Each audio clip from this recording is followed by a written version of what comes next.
Bill unconstitutional है, ये bill minorities के खिलाफ है, ये बिल देश भर में दंगे फसाद पैदा करने वाली बिल है, ये बिल मुसलमानों को उनके हुकूक से महरूम रखने की बिल है, ये बिल मुसलमानों के मस्जिदें, दरगाहें, कब्रिस्तान, ईदगाह और तमाम वो इदारे हैं जो वक्फ से जुड़े हुए हैं उनको छीनने का एक काम करने वाली बिल है कि जब भी ये बिल पार्लियामेंट में दोबारा लाई जाएगी पूरे तरीके से पूरे बिल के खिलाफ कांग्रेस पार्टी पूरे इंडिया अलायंस के पार्टीज के साथ में खड़े होकर इसका पुरजोर खिलाफ करेगी, इसके विरोध खड़े रहेगी। ये पूरा जो है हम लोग जब तक बिल के खिलाफ, जब तक एक एक प्रोविजन के खिलाफ हम लोग अंदर खड़े नहीं रहेंगे, हम हाउस के बाहर नहीं जाएंगे। ये हमारा डिसीजन है, ये बिल के खिलाफ खड़े रहेंगे और आखिरी दिन तक मुसलमानों के जो हुकूक है, मुसलमानों को जो कॉन्स्टिट्यूशन में राइट्स दिया गया है, सारे अकलियतों को जो राइट दिया गया है, वो राइट्स को प्रोटेक्ट करने का काम करती है। इसमें लोकसभा में पेश किया गया था कांग्रेस पार्टी के जनरल सेक्रेटरी ऑर्गेनाइजेशन जनाब के.सी. वेणुगोपाल साहब ने पहले उठ के इस पूरी बिल के खिलाफ खड़े हुए, कैसा ये अनकॉन्स्टिट्यूशनल है, कैसा ये मुसलमानों के खिलाफ है, माइनॉरिटीज के खिलाफ है करके उन्होंने अपनी बात रखी थी, जिसके बाद जेपीसी को इसको भेजा गया था। जेपीसी में तमाम अपोजिशन पार्टीज के मेंबर अपने तरफ से जो कोशिश हो सकती थी, जितना लड़ सकते थे उन्होंने लड़ा। लड़ने के बाद थोड़ा बहुत डिल्यूशन इन्होंने किया है, लेकिन अभी भी हम लोग को हमारा ये मानना है कि ये बिल अनकॉन्स्टिट्यूशनल है, ये बिल माइनॉरिटीज के खिलाफ है, ये बिल देश भर में दंगे फसाद पैदा करने वाली बिल है, ये बिल मुसलमानों को उनके हुकूक से महरूम रखने की बिल है,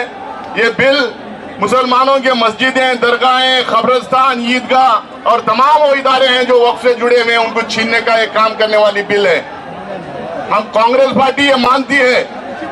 कि नरेंद्र मोदी की सरकार हमारे कॉन्स्टिट्यूशन के ऊपर लगातार अटैक कर रही है, कॉन्स्टिट्यूशन को बदलने का दावा कर रही थी। अगर 2024 के इलेक्शन में अगर इनको 400 से ज्यादा सीट आते तो ये संविधान बदलने का काम करती, क्योंकि ये संविधान बदल नहीं सकती, क्योंकि हिंदुस्तान का कैरेक्टर ऐसा है, सोशल फैब्रिक ऐसा है, यहाँ पे उतने सीट इनको मिल नहीं सकते। इसीलिए ये चुन चुन के उन तमाम प्रोविजंस को जो अलग अलग मजहब के लोगों को बराबरी का हक देता है, वो तमाम प्रोविजंस को खत्म करने का काम कर रही है। पहले सीएए एनआरसी लाए, उसके बाद अपने फ्रिंज एलिमेंट्स के through places of worship act के खिलाफ इन्होंने मुहिम छेड़ी और उसके बाद ये वक्फ अमेंडमेंट बिल लेके इन्होंने आया है। ये चाहते हैं कि जो बराबरी का हक जो दिया गया है वो बराबरी का हक ये खत्म हो जाए। ये चाहते हैं कि मेजॉरिटेरियन रूल रहे, मेजॉरिटेरियन सोसाइटी रहे, मेजॉरिटेरियन कॉन्स्टिट्यूशन रहे, इसीलिए इस तरीके के बिल्स लेके आ रहे हैं। हम कांग्रेस पार्टी की तरफ से खासकर मल्लिकार्जुन खड़गे साहब का, राहुल गांधी साहब का एक मैसेज है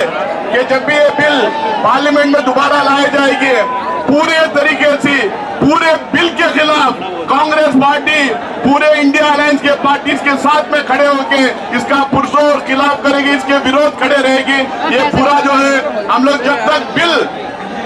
के खिलाफ, जब तक एक एक प्रोविजन के खिलाफ हम लोग अंदर खड़े नहीं रहेंगे, हम हाउस के बाहर नहीं जाएंगे। ये हमारा डिसीजन है, ये बिल के खिलाफ खड़े रहेंगे और आखिरी दिन तक मुसलमानों के जो हुकूक है, मुसलमानों को जो कॉन्स्टिट्यूशन में राइट्स दिया गया है, सारे अकलियतों को जो राइट दिया गया है, वो राइट्स को प्रोटेक्ट करने का काम करती है। क्योंकि कांग्रेस पार्टी ये मानती है कि कांग्रेस कॉन्स्टिट्यूशन बनाने में, ये सारे प्रोविजंस देने में, ये सारे प्रोविजंस कॉन्स्टिट्यूशन में इंक्लूड करने में कांग्रेस का एक बड़ा रोल रहा है। तो इसीलिए इस कॉन्स्टिट्यूशन को प्रोटेक्ट करना, खासकर जो बराबरी वाले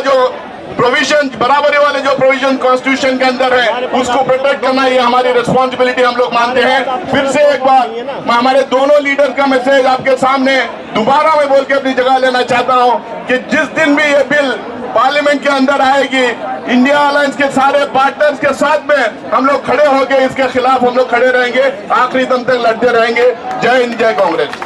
This video is sponsored by Max Multi-Speciality Hospital, 24/7 emergency trauma and critical care center with advanced services, located at Hagarga Circle, Ring Road, Gulbarga.